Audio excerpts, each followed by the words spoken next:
Bueno, pues nada, vamos a tratar los casos de terapia focal, pero ha habido un cambio en el programa. Entonces van a ir primero el NanoKnife en el quirófano 1, en el quirófano 2 a continuación va a ir el Focal 1 y el último va a ser el de crioterapia focal. Entonces, bueno, vamos a empezar por el de crioterapia focal, que lo va a hacer el doctor Fernando Bianco y el doctor Martínez Salamanca. Es un varón de 71 años sin alergias conocidas, hipertenso, con un ictus y que tiene una prótesis aórtica por un aneurisma abdominal, en tratamiento con adirocien, IECAS, alopurinol, estatinas, diuréticos y omeprazol. Es un paciente que le seguíamos en vigilancia activa desde el 2014 porque tenía una biopsia previa con un cilindro de Gleason 6 con una invasión total del 25% y un PSA de 9 al inicio de la vigilancia activa. Actualmente el PSA le ha subido a 13, por lo que se hizo una resonancia magnética en la que se vio una lesión de 19 milímetros en la zona transicional medial anterior del lóbulo izquierdo, un PIRADS 5. Los resultados anatomopatológicos es un adenocarcinoma Gleason 6 en 7 de los 9 cilindros del target, con un total de invasión del 95%. Como he comentado, un PSA de 13, un estudio de extensión negativo y, por tanto, como al no cumplir los criterios de continuidad de vigilancia activa, se pasa a la terapia focal. Bueno, pues la resonancia creo que es muy fácil ver. A la izquierda está la imagen, a la izquierda arriba la imagen T2, que se ve una hipodensidad muy irregular en la zona anterior. Coge los dos lóbulos, o sea que sería derecha e izquierda, y una imagen, como dice Patricia, pues mayor de 15 milímetros, con lo cual ya sería un PIRADS 5. La imagen de abajo es como un T2 un poco distorsionado, que sería el mapa ADC, que quiere decir que tiene una difusión que restringe la difusión, y las imágenes de la derecha ya serían las imágenes, el esquema que hacemos nosotros para planificar la biopsia. Arriba es un poco más esquemático y abajo es un volumen, y entonces con estas imágenes pues ya se guardan y ya podrías dirigir pues el tratamiento focal al core, como ya ha salido ¿cómo se dice? La anatomía patológica, que es tumoral, pues ya puedes ir ahí a hacer la terapia focal porque se queda todo guardado. Bueno. A continuación pasamos al caso 2, que es el que se va a hacer con el Focal 1, por el doctor Eric Barrett. Es un varón de 68 años que no tiene alergias conocidas, hipertenso y dislipémico, que le siguen por pólipos colónicos sin cirugías previas ni tratamiento habitual. Le seguimos por un PSA elevado, que más o menos ha estado entre 3 y 7 durante los últimos 4 años y tiene 2 biopsias previas negativas. En la resonancia magnética se ve una lesión de 9 milímetros en la base derecha, en la zona periférica, que corresponde a un PIRADS 4. De la biopsia por fusión tenemos como resultados anatomopatológicos un cilindro con un adenocarcinoma Gleason 7, 3+4, y otro con un Gleason 6, tanto con un 20 y un 60% de infiltración respectivamente, con un PSA de 8. Pues esta es la imagen de la resonancia. En este caso a mí me parece que es de los más bonitos. Las imágenes de la izquierda serían las de la difusión. Es una lesión muy pequeña, que es de 9 milímetros medida en la ADC axial, que es la imagen de abajo a la izquierda, que es muy hipointensa y corresponde justamente con la imagen de arriba, que es muy hiperintensa en difusión. Esto es que restringe, y las imágenes de la derecha es la planificación de la biopsia que se hace sobre el T2, y ahí también se ve la lesión marcada en verde en un esquema y una volumetría, indicando que es hipointensa en T2 y la localización, ¿no? En la próstata periférica esto sería posteromedial derecha. Como es menor de 15 milímetros, pues un PIRADS 4. Bueno, y por último el tercer caso, que es el que se va a hacer con NanoKnife por el profesor Mark Emberton. Es un varón de 57 años sin alergias conocidas, ni factores de riesgo cardiovascular, sin cirugías previas ni tratamiento habitual. Le seguimos en consulta por una elevación de PSA con una biopsia previa en el 2015 que tenía un PIN de alto grado en un cilindro. En la resonancia magnética se vio una lesión de 12 milímetros PIRADS 4, pero como el estudio se hizo fuera, tampoco tenemos un informe más extenso, y los resultados anatomopatológicos fueron un Gleason 7, 3+4 en 4 de los cilindros del target, con un PSA de 8. Bueno, como dice Patricia, esta resonancia se hizo fuera, pero bueno, más o menos he cogido las imágenes más representativas. A la izquierda otra vez he puesto las imágenes de la difusión, arriba la difusión en sí y abajo el ADC, que se ve pues brillante en la imagen de difusión y intensa o negra en la imagen de ADC. Esto quiere decir que restringe. Y a la derecha las imágenes de esquema de planificación de la biopsia, que está en la imagen central, centrada en lo que es la resonancia, y a la derecha sobre la ecografía, que luego se fusionan, y abajo la imagen en T2, que es una lesión hipointensa, otra vez menor de 15 milímetros y que correspondía a un PIRADS 4. Pues ya. Hola, ¿nos oís? Fernando, Mark.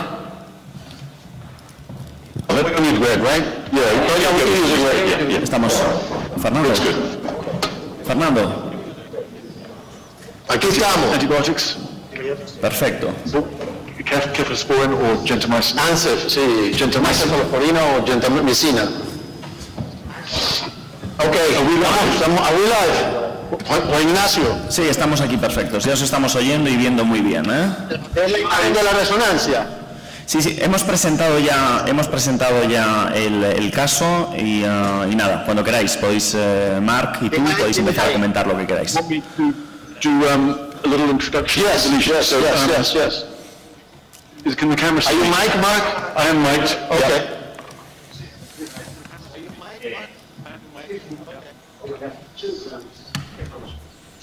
Fine, perfect. Vamos, la máquina de anestesia la vemos fantástico, ¿eh? Parece que están todos los tubos en su sitio. You can see. La cámara, Exacto, ahora quiere sí. saber lo que era más que quiere allá. Apúralo allá, ¿dónde está? Pues esto, ¿ah? ¿Lo estás agarrando ahí? Pónchalo ahí. Bueno, en este caso, entre que teníamos opción, ahora seguramente hay que comentar a Mark, ¿no? Pero él lo suele hacer la colocación de agujas cognitiva, pero nosotros le hemos sugerido y en este ratito, antes de este quirófano, de una manera un poco improvisada, lo hemos preferido hacer con fusión a tiempo real, ¿no? Entonces hemos cargado la imagen de la resonancia en el software de MIM y lo han preparado y han diseñado estratégicamente dónde van a posicionar, en este caso 4 agujas, como lo veis ahí, los 4 puntitos verdes que rodean la lesión, ¿no? Ahora seguramente que Mark va a comentar muchos más detalles técnicos, ¿no? Mark, te vemos. Okay, great. I'll speak in English. So this is a very nice case, and you've heard the story. In the left anterior horn, he has about a 0.4 cc lesion, which is about the level of the urethra. In fact, we can see it on grayscale, but we're also using the registration system. And I think we'll use anatomical cues and the registration to get the needles in the right place. The prostate is not large. The lesion is in the most lateral part of the prostate, so it's truly mid-gland. And so the objective will be to get a left anterior needle just underneath the capsule anteriorly, and we can apply a good anterior margin, and then get a needle just behind the lesion, again just under the capsule, and there'll be our lateral needles, probably needles 1 and 2. And then we'll come medially and apply the 2 medial needles, anterior and posterior. And I think we're going to have about a 1 centimeter needle exposure because in nanoknife treatment you get the treatment on the exposed needle plus 5 millimeters. So this will give us a 20 millimeter treatment zone, which will give us plenty of margin apically and also towards the base. Mark, I'm not legally covered to do the case, so Fernando I think is going to do it. Just a question. If we don't take you wrong, you mean that the minimum distance between the needles would be 1 centimeter, is correct? So I haven't talked about the distance between the needles, okay. But the sweet spot, you're absolutely right, is about between 10 millimeters and 15 millimeters. Okay. You can go from 6 millimeters to 20 millimeters between the needles, but it's very, very nice if you can get the distances between 10 and 15. And we will measure the distances. I'm not sure if the camera can come around the corner, and we'll be measuring the distances between the needles in the diagonal as well as the AP distances. and it's usually that the diagonal is the longest. I think our needles will look roughly like a square, maybe a slightly squashed square, and I anticipate that the distances will be about 1 centimeter, maybe a bit more. Okay. Jonathan, would you like to comment? Because you have also a very large experience with IRE. Yeah, I think Mark's sort of nicely laid out the approach to treating these lesions. You have to worry a little bit about the needles themselves, as they can become hot during the procedures. They can become fairly warm. So we try and keep our needles as far from the neurovascular bundle as possible. The configuration that we tend to use isn't always a box formation, a square formation. We tend to use a triangular formation around the lesions. And we found that in some of our modeling that we've done in liver tissues and other tissues that with triangulation of the probes, that you can get a very nice confluent effect. Yeah. But either way works. If you can get the needles, as the perimeter fence or lining up around the area, then you should be fine. The key is to keep the needle inside of the tissue. If you put the needle into the fat acts as an insulator around the needle, and you won't get electrical conduction through that tissue. So the ones that Mark's pointing to now, the most lateral needles, are going to be the most challenging ones to place. Okay. And what about the location? Because yesterday we were discussing about the Juan Ignacio. Sí, adelante. Okay. ¿Me están escuchando? Entonces, para ilustrar un poco, porque en este caso la lesión se puede ver. Si apagamos esto aquí está la lesión. Si apagamos, aquí pueden ver la lesión y es como la vamos a cubrirse en este caso. Y bueno, y aquí ya tenemos todo el elemento fusionado y ahora vamos a verlo en el plano sagital. Un lápiz estéril. Para dibujar aquí, sí. Es más fácil.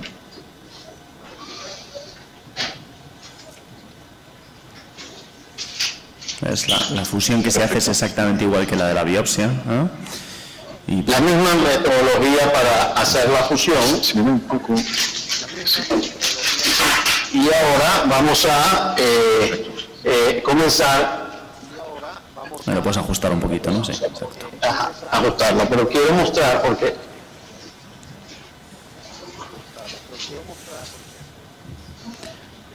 veis ahí como en el perfil las agujas rodean la lesión, ¿eh? O sea, ahí lo puedes medir y colocar exactamente donde quieras, ¿eh?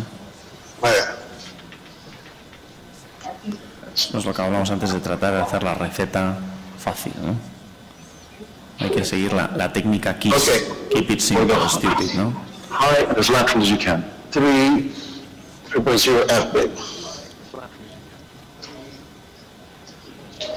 Como pueden ver, Beautiful. Está ahí mismo. A bit higher, I think. También de la lesión. That's good, that's good. Y esto hay que ponerlo aquí, esto ajustarlo aquí. Like, since we moved this, pero todo. That's very nice. So coming in on the sagittal is very nice. You can see the needle in. I would just pull the needle back a little bit so that your exposed bit of needle covers the tumor. Remember, you're exposed for 1 centimeter. Yeah. And then you have an additional 5 millimeters irreversible treatment at either end. So I think you can come back maybe, yeah, that's fine. That's fine. That's perfect. Okay. And I would now put your left posterior needle in. So we'll go here? Yes, so behind it and lateral. So it's about 1 centimeter away. Correct. From the prior one. It's about 1 centimeter away.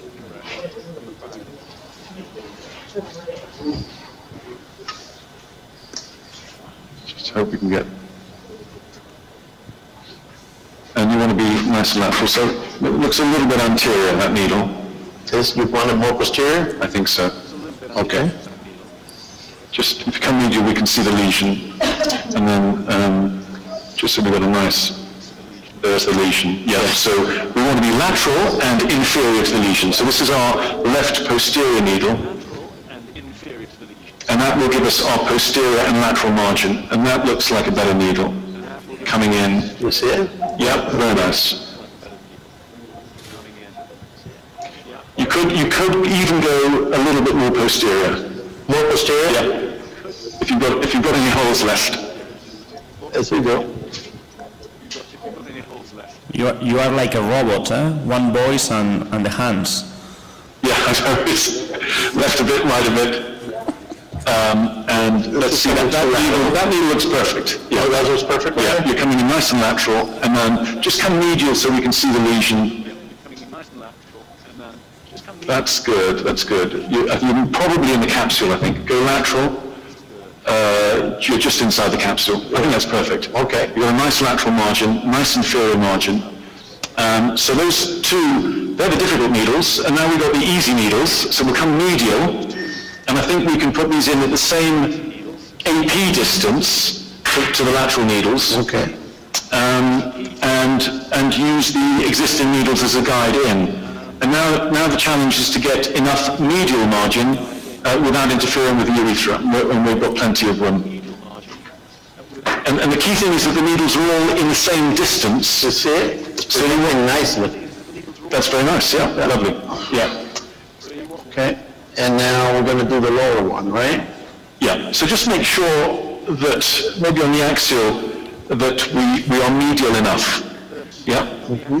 Oh, okay. Yes. Just before we commit to the last needle, let's just come back and just make sure that we're happy with our square. Make sure that doesn't get tangled here. En cuanto tengáis colocada la última aguja, vamos a pasar un momentito al otro quirófano, que el doctor Barret nos está pidiendo paso. Como tenéis que hacer los test de la máquina, luego os volvemos a conectar. Pero colocar la última aguja, que veamos cómo la ponéis, y nos vamos con el doctor Barret. ¿Estás viendo, Mark? Sorry? Boom, boom, boom. Yeah, very nice. Very nice. Yeah. There's room to go more medial, but I don't think we need to. Okay. Yeah. The next one is going to be more medial. In fact, actually, just before you go in, so your two anteriors are probably too close together. Yeah, I was going to say, okay. And I would bring your right anterior needle more medial. More medial. Yes, so you get 5 millimeters medial. And that's maybe a little bit. I think that's fine. Yeah, maybe. So I want perfection. Maybe a little bit more anterior. I think that's perfect. You're 5 millimeters from the urethra. But you might just want to lift that.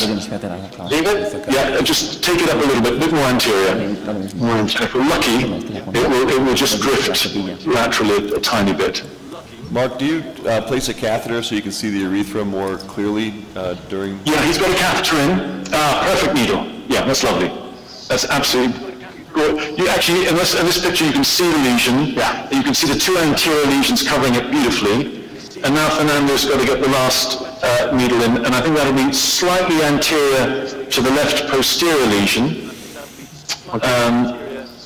But this is looking like a perfect setup. Bueno, we're going the same plane on the last one. Yo creo que estáis casi. Vamos a pasar con el quirófano del doctor Barret, que nos están pidiendo paso. El quirófano 2, Eric. Se ve muy bien ahí como las tienen, ¿eh? Se ve muy bien la sombra en el plano transversal. ¿Nos dais paso al otro quirófano? Eric, can you hear us?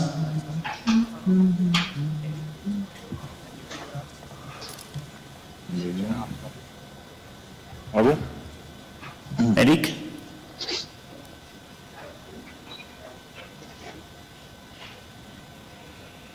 Okay. Eric, can you hear us? Dr. Barret? Eric? Yeah. Okay, we are with you now. You can talk. We are not ready right now. We are preparing the patient. The patient is just in sleep. So I don't know if you have something to do or maybe to eat or coffee.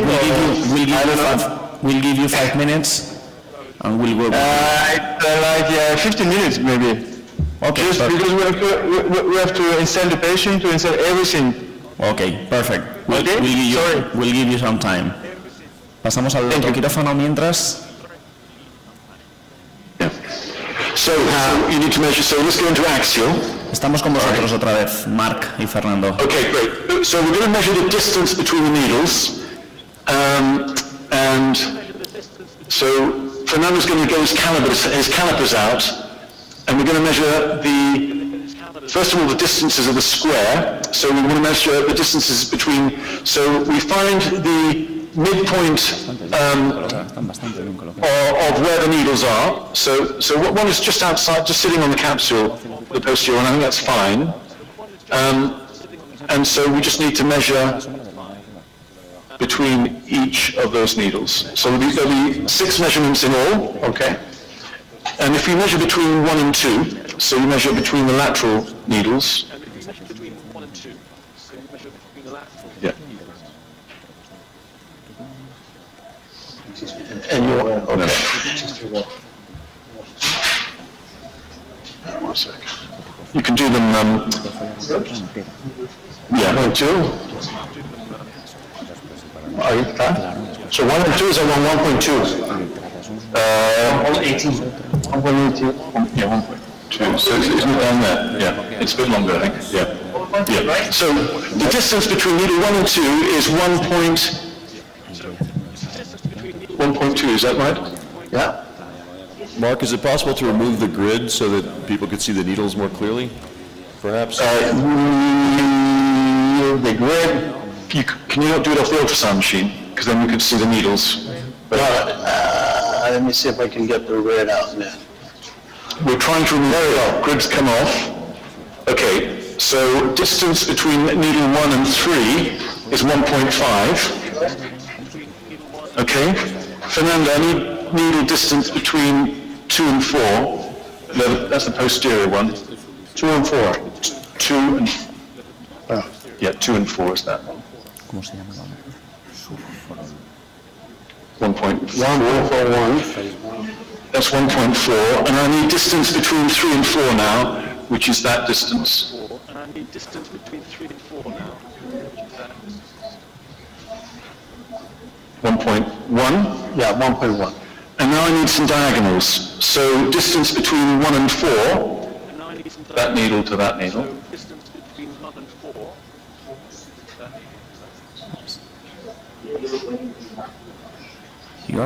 You are playing with the image very nice, huh? Okay, and that's measuring, what's that? 1.87. So 1.9 is the first diagonal, and distance between 2 and 3 is that one and that. Between 2 and 3 is 1.78. 1.8. And 1.8 between 2 and 3. Okay. So the square that we've created, that Fernando's created, has now been reproduced on the IRE platform, and it's got to look the same as it looks on the screen. And we've also got to make sure that each of the needles has been attributed the right number, and we've been watching them, and they do. So 1 is left anterior, 2 is left posterior, 3 is right anterior, and 4 is right posterior. So we've got roughly a square that's been squashed on, been sat on a bit, and I think that looks fine. Okay. The only adjustment you could make is bring the left posterior needle in the prostate, but I think we should just accept it. Okay. As it is. I think that's very nice. Just show us the sagittal, and so we can see that the needles are parallel, critical for this technology, and also aligned, so that the tips are all in the same place. And we just do that by looking at the sagittal and then just swiveling the probe, and as they... That's right, so the posterior needle is a little bit long, a little bit deep. That's it. And the anterior, sometimes they sit in each other's shadow, but that looks good. And then there should be one more needle. If you keep going lateral, there'll be one more needle sitting in there's the anterior, and keep going lateral, and we should have the posterior needle appear there, which is just sitting in prostate on capsule. Perfect. All right, we're good. Are you happy, Fernando? I'm happy. I'm happy. Technology's okay? Right, okay, so let's start. Yeah, so is the patient fully paralyzed? Good. there's some uncertainty. Okay, so we'll administer a test dose. So we're going to start. We got a test dose. Mark, do you think your needles are a little deep on the? You want to have the exposed centimeter sort of centered on the lesion. Do you think that the needles are a little bit deep on that tumor, or would you like to pull them back? Yes, if we assume that the lesion we're seeing is a tumor, which I think is likely, I think you're right. I think we could just come back a little bit. All the needles could come back a few millimeters, I think. Trying to call. And I think it's a good point. So the prostate's swelling, and so just prior to your treatment, you want to make your last adjustment. The distances will be fixed, but we just want to make sure that that's good. El comentario que están haciendo es porque la distancia de tratamiento de la aguja es de 1 centímetro, ¿no? O sea, digamos, es como si fuera un cilindro de 1 centímetro, con lo cual van a tratar de aprovechar el centímetro en el centro de la lesión, ¿no? Aunque luego a lo mejor mueven 1 centímetro hacia afuera, ¿no? O sea, la aguja tiene como una especie de ranura que tú puedes sacar, pero el fabricante recomienda que... And this test pulse just checks that there's conduction between the needles. Needles are roughly parallel, and does its internal quality control. And once this is complete, we're going to treat a short cycle and then maybe adjust some of the energy across the needles. So we're just waiting for the battery to power up. Normally the lights go down when we do this, as it sucks in the power, and then somebody's going to release the enormous amount of energy in just a second. And that's done with 2 clicks of a pedal. Yeah.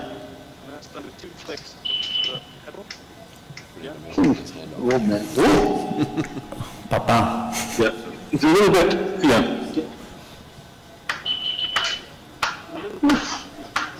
So it's moving a bit too much, I think. Demasiado. Yeah. So,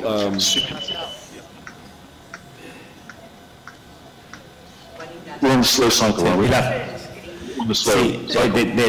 Del paciente, ¿verdad? Yeah, so we can't... La doctora Laguna pide que si por favor pueden en alguna de las cámaras enfocar la máquina, el generador de NanoKnife, para ver cómo son los pulsos. Exacto, un poquito más grande quizás. So that was a bit more movement than we normally get, so we're just going to make sure that he's fully paralyzed. Ahora van a ver los pulsos. And now we're going to just look at the energy distribution, and we look at the amps, and there's a kind of target amp of around 30 to 40, and currently we're low on nearly all of them. Yeah, so I think we can probably increase the voltage overall, on all of them. Eso es un test. This is quite an easy treatment in a sense, in that most of our distances are roughly equivalent. So I would increase the voltage maybe to 1800. Yeah, overall. Yeah. 1750. Yeah. Great. And another 10. Yeah. And now can we also wait for the patient? Is he paralyzed? Maestro, arriba, ¿está anestesiado bien? ¿Está paralizado? So I just want to talk about the paralysis issue a little bit. So one of the things about this technology that people need to be aware of is that when you're using this technology below the diaphragm, then you don't have to gate the treatment to the EKG signal. But when you're using this technology above the diaphragm, there's concern that you can cause depolarization of cardiac tissue, and so you have to gate the treatment to the EKG rhythm in the patient. So I think in this case, in the bottom lower corner of the screen, you can see where it says the ECG is deactivated, meaning that this is not ECG gated. But it's also critically important that the patient has to be paralyzed during the procedure. And this can be a bit of a problem because depending on the paralytics that are being used. So we like to use a very short-acting form of paralytic that keeps the patient paralyzed for about 20 or 30 minutes. because at the end of the procedure, as soon as they are done, they're going to tell the anesthesiologist we're finished, and they want to pull out the needles, and they want the patient to wake up and go to the recovery room. But if the patient is deeply paralyzed, under a long-acting paralytic, then it can take, a half hour longer for that patient to wake up and be able to be extubated and taken out. So the anesthetic considerations in these cases is a critical issue and something that is now being written up in a chapter form.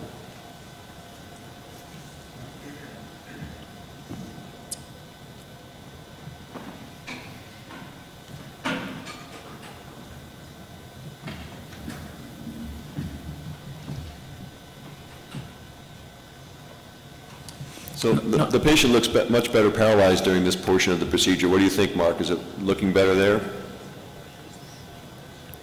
Can you hear us? ¿Nos están oyendo en el quirófano? No tenemos sonido de vuelta, yo creo. Hola? So I'll just comment while we're here. If a patient's not well paralyzed during this portion of the procedure, when the test dose is being done, you'll see the perineum shaking back and forth, and so that's a sign that the patient is not fully paralyzed and needs further work. And until we get them back online, what they're showing you right now is that the voltages, or the conduction, which is in the current bar on the bottom, is not up at the appropriate level. So they're going to go back again and increase the amount of voltage between some of the sets. And what you see here, the adjustments that can be made are the number of impulses that they provide, so that during the test pulsing phase, they're using only 10 pulses.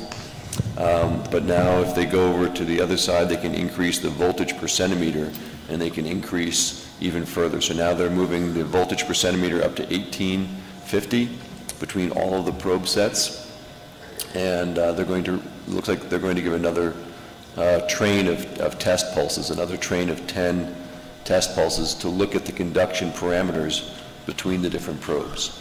And as Mark pointed out before, you want to try and get your current up around 30 milliamps from one probe pair to the other.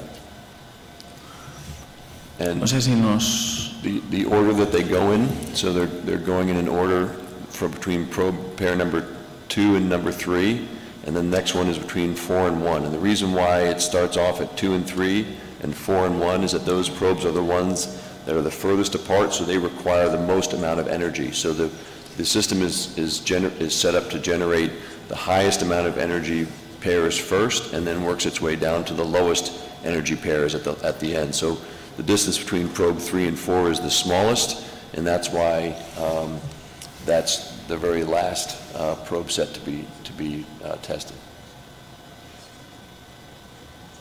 Can you guys hear us in the room? Yes, we're treating hopefully the last. Yeah, this sounds like quite good energy delivery.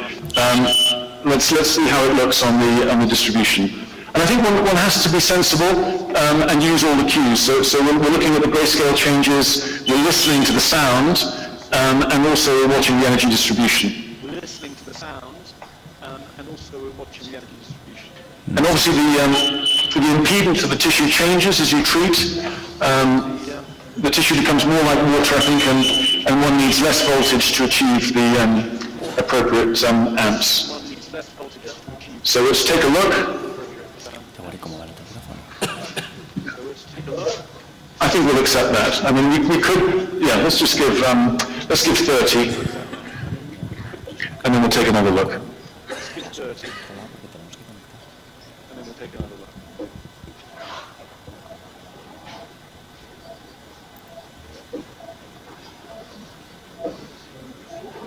So we're not committing to the full treatment yet, and we may have to adjust a little bit after these 30 amps, and it will probably be reducing the energy on the diagonals or increasing the energy on the non-diagonals. So this will be a bit longer. Because of the lower low, how do you monitor it? You want to get to kind of 30 amps. 30 amps? Yeah. And that means that... That's your target energy. Okay. Yeah. and we finish this one. Yo creo que vamos a decir adiós al doctor Emberton porque sabemos que se tiene que marchar, que ha tenido un problema con el vuelo.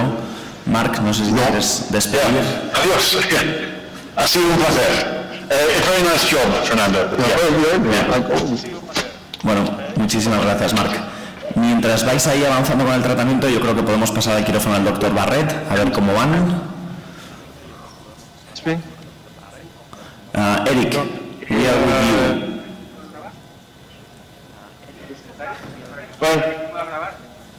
Por favor. Habéis puesto lo verde tan bonito y la parte de atrás del paciente que parece un muñeco, ¿eh? ¿Está vivo o no? Yeah. Eric, we are with you. Yeah. Okay, so we are just ready. So we just inside the patient, then we place the ultrasound probe inside the rectum wall, and then we try to adjust the I don't know if you have the screen in the field, but look, we are very comfortable. It's not a dangerous treatment. I don't have to touch any electricity or whatever, you know. And so we introduce the ultrasound probe and the transducer, which is located at the extremity of the probe, and we are going to apply a certain amount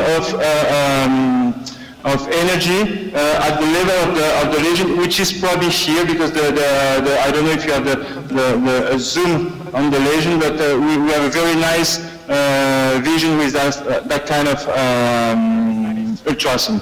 So the MRI was already uploaded inside the machine.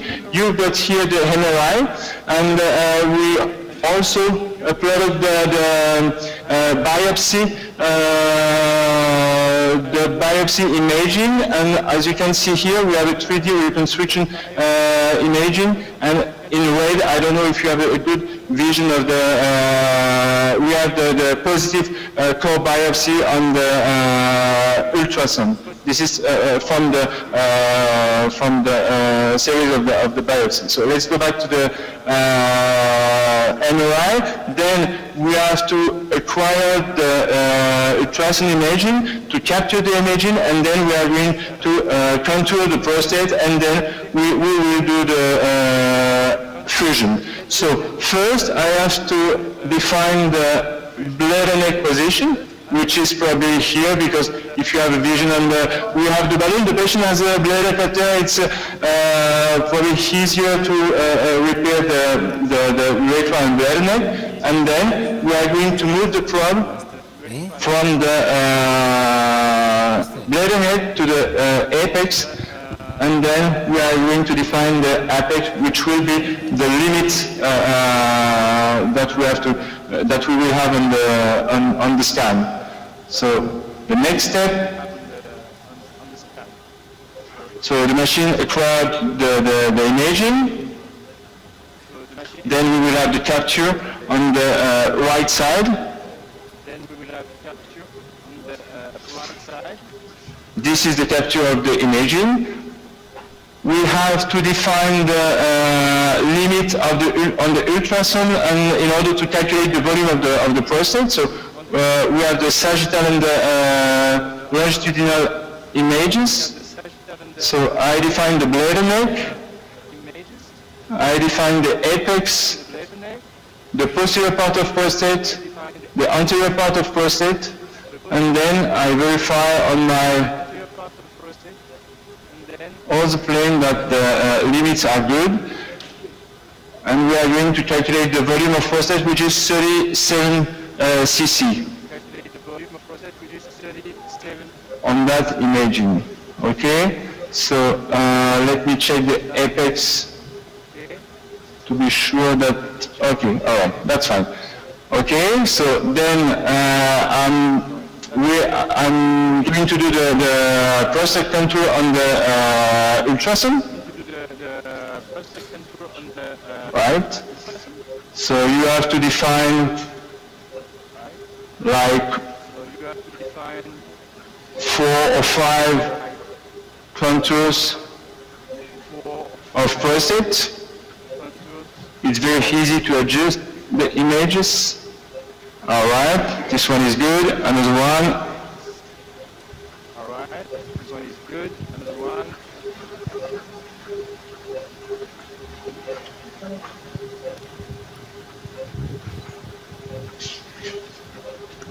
Right, another one. It's very easy to do. If we have a good quality of imaging, it's very important to be sure that the rectum is empty. Very important to be sure that there is.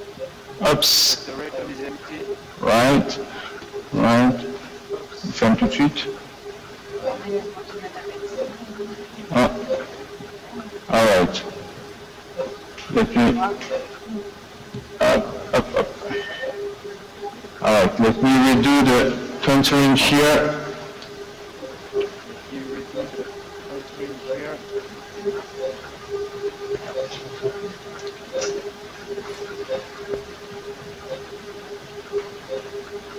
So I have to adjust the contour there, all right, and then I'm gonna close the imaging. So voilà, comme ça, ici, all right, and then up, right. Then I try to do one or two more contours. The more you do, the better the fusion will be. So, right. So we have a nice vision on the legend here. La ROI a été chargée aussi. Hein. Okay. One more, and then we are going to close the. Oops.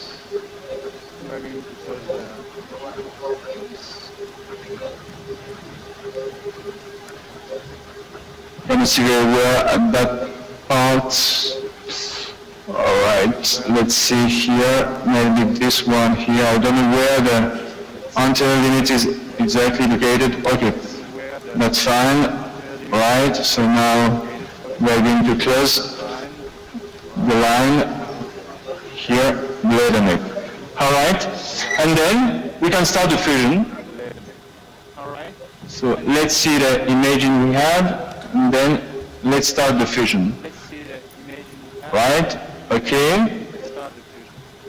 So the machine is doing the fusion, it takes like 1 or 1.5 minutes. The machine is doing the fusion, it takes like 1 or 1.5 minutes. So the contour and the MRI are done by the radiologist the day before. They contour also the region of interest, the target area, without including the safety margin in the contour. So we have to destroy, we have to define a zone larger than what we have on the MRI contour. What we have on the MRI.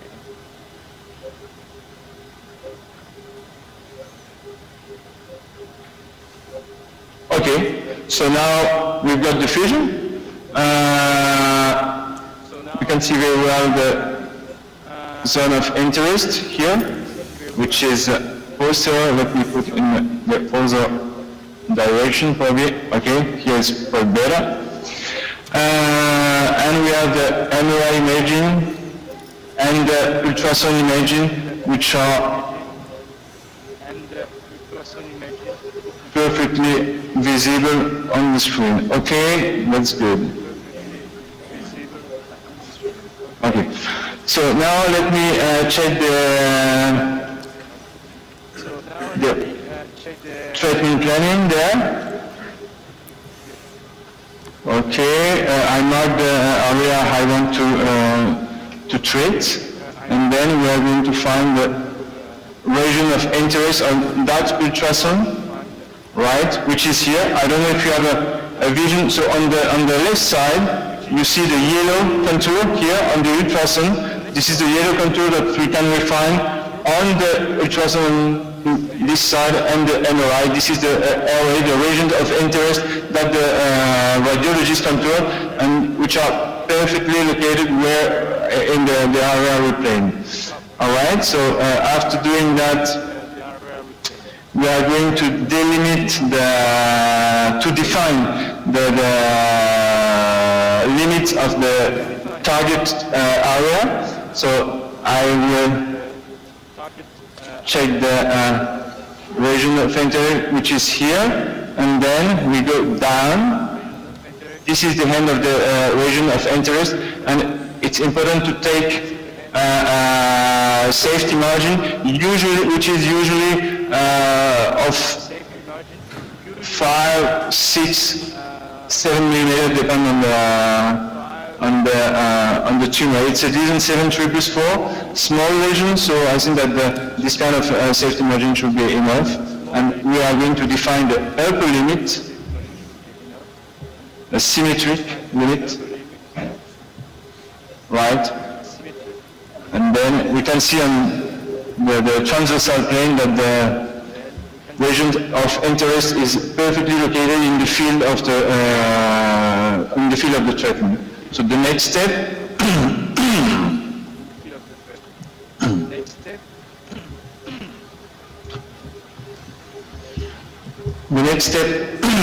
is to define the treatment zone. So let's see the detection of the rectum, which is here, and then we are going to define the control of the treatment area. So let me start here. So we start with the lowest part we already defined.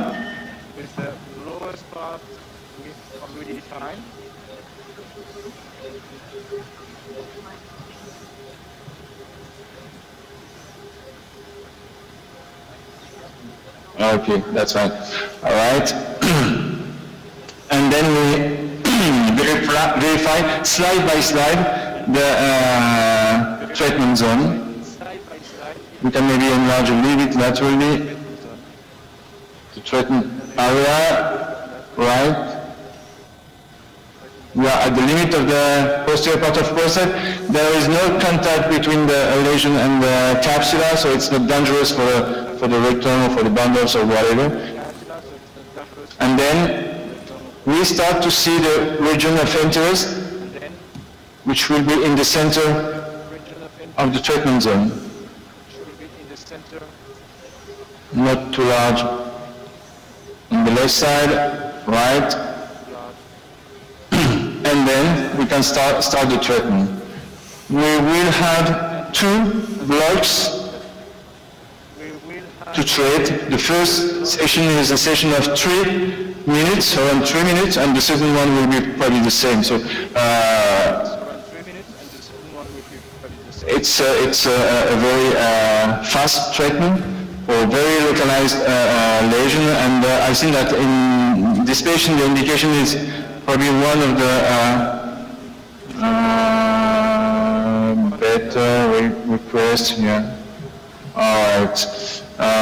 Sometimes the computer has question,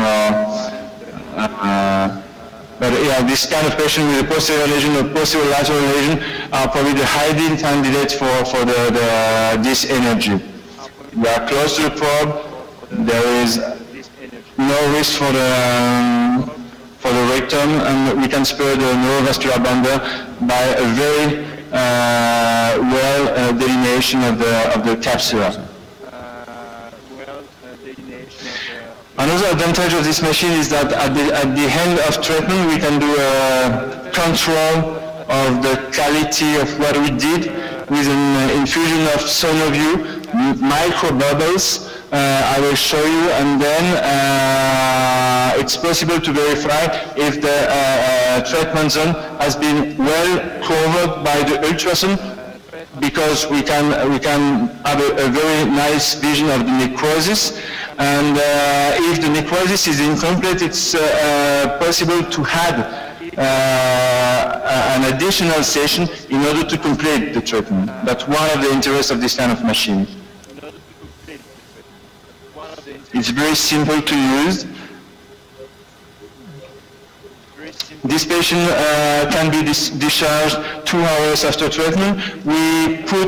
I usually put a bladder catheter in order to avoid urinary retention, especially during the night. And the patient comes back the day after, or is going to the GP or to the nurse or whatever, to remove the bladder catheter at day 1. I usually prescribe to the patient alpha blockers because of the edema, because of maybe the urinary inconfort, and it works very well. We don't have any problem with doing that. I mean, if we perform focal treatment, if you do an hemi ablation or a subtotal treatment, sometimes it can be indicated to do the transurethral resection. Same thing when we do the wall-bound treatment. It's recommended to do the transurethral resection of prostate in order to avoid catheterization for a long time. Okay, Eric, I think that we need to move to the last talk before lunch. We'd like to thank you, and we are going to give you a clap for this very nice demonstration.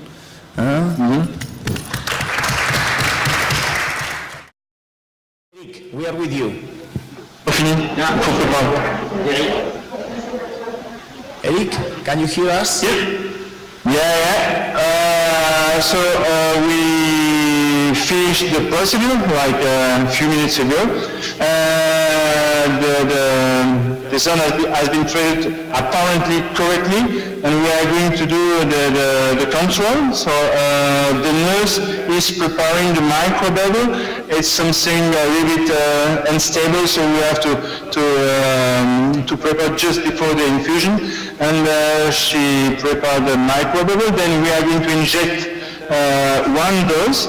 And after 2 or 3 minutes, you will see. So if you have the image of the screen, we have the ultrasound mode B and contrast imaging. So then we will have some light, on this ultrasound, and we will acquire the images.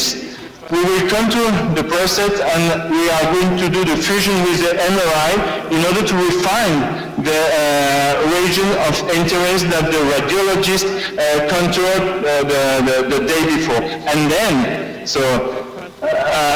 then we should be able to say that the right area received a good treatment. But what Dr. Tolman explained this morning, the problem is that the swelling, the modification during the treatment can, of course, influence the control. But it's before we didn't have anything. Now we have that one. Of course, it will not replace the control biopsy, which are mandatory, from my point of view, which are mandatory after 6 months or 1 year, whatever in between, to be sure that there is no residual disease at the level of the treatment zone. So, did you inject the... Not yet? So, Joe, you can inject the... So, now we have to wait for a few minutes. So, let's wait for on this image, we will see the light, and normally black images in the center of the prostate, which should be the necrosis and the treated zone. So it's coming, the modifications are starting. I don't know if you see the modification there. So we see it's like Christmas. And then we will have a gift. So it's necessary to wait a little bit more. No, we don't see anything. Okay. Perfect. I don't know, is this a treatment or what? On les avait pas définis. Okay. So now it's fine probably, so let me do.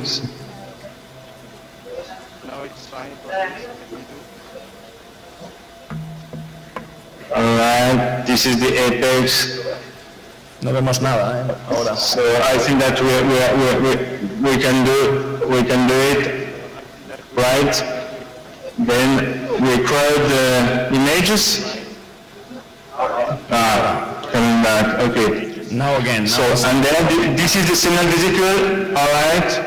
Let's see. I missed something. All right. Yes. All right. So now let me contour the. So let's see what happened there. So this is the lower. This is probably the necrosis. Yeah, I'm not sure. Not sure. Let's see. Okay. Let's do the contour. Yeah. I think that unfortunately we don't have any microbubble on the anterior part of prostate. So let me do the contour in order to refine the. And it was a small lesion, small necrosis, so sometimes we don't have a very, very good. So there are many factors. The bubble are very fragile.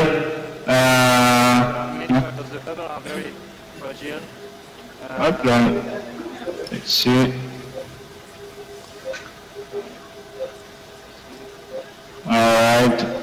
I will try to do just 3. All right.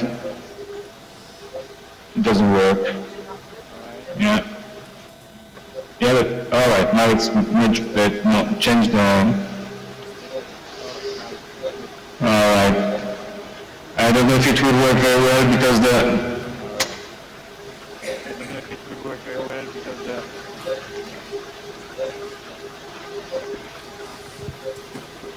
So I do more. They change the. I don't know if we have to continue like that. Hein. Est-ce qu'il faut continuer ou on change de. On ferme? Alright. Apex will be somewhere here.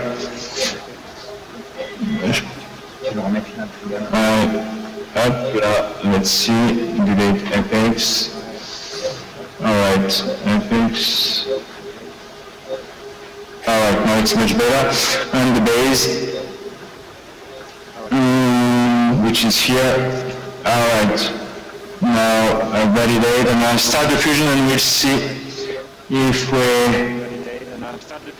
we are lucky, we will have where we find the necrosis, but it seems that the bubble didn't go very well into the prostate. So the fusion is ongoing. We have 1 more minute and then the procedure is completely finished. 1 more minute and then the procedure is completely finished.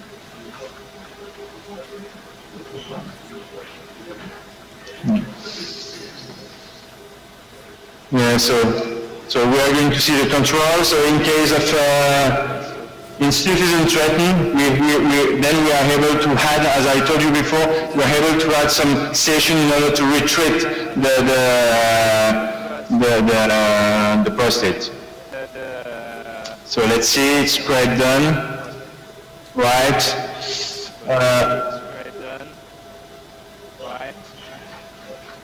Alright. On peut pas agrandir l'image, ça? Oui, mais... Ok. Alright. We don't have any good vision on the...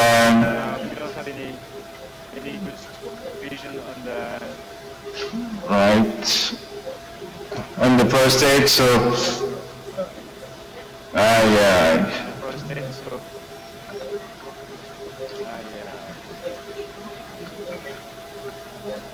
All right, let's see here. Right, this is the region of interest. Let's see if we can have some. All right, this is the. It's not impressive, you know. Sometimes it's much more impressive. There is something here which is like more. Black, but it's not very impressive. So now the procedure is finished, and we have to wait for 6 months the control biopsy, the MRI, and the targeted biopsy. Thank you very much. Okay, thank you, Eric. You did a great job. We're going to give you a clap. Thank you very much.